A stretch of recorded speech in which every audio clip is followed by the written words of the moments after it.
रहमान रहीम। सब खां पहिरीं त सभई तारीफ़ूं अल्लाह ताला जे लाइ।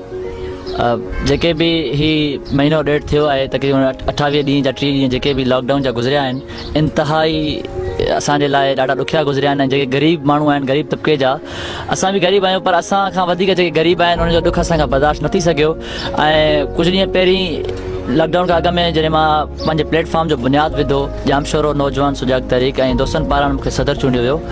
मां जस थो ॾियां उन दोस्तनि खे जेके मुंहिंजी टीम में हुया ऐं जिन मुंहिंजी फुल मदद कई, जेके मूंसां टाइम कढी करे पंहिंजे वस वारनि ॾे, सरहंदी वारनि ॾे हलूं पिया। टाइम कढियोसीं असांजे कुझु जामशोरे जा समाजी अॻुवान, कुझु सरहंदी वारा, अलाह ताला उन्हनि खे नेकी ॾे ऐं उन्हनि असांजी मदद कई।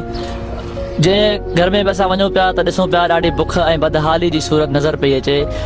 ऐं असां जेकी सोशल मीडिया ते कमु कयोसीं, असांखे हितां न पर बल्कि हर शहर जे माण्हुनि असांखे मैसेज कयो। असां कोशिशि कईसीं हैदराबाद ताईं, कोटरी ताईं काफ़ी माण्हुनि खे जेको आहे असां राशन रात जे टाइम ते उन्हनि खे पंहिंजी इज़त सां ऐं उनजे नफ़्स जो ख़्यालु कंदे असां उन्हनि खे पंहिंजो राशन पहुचायासीं।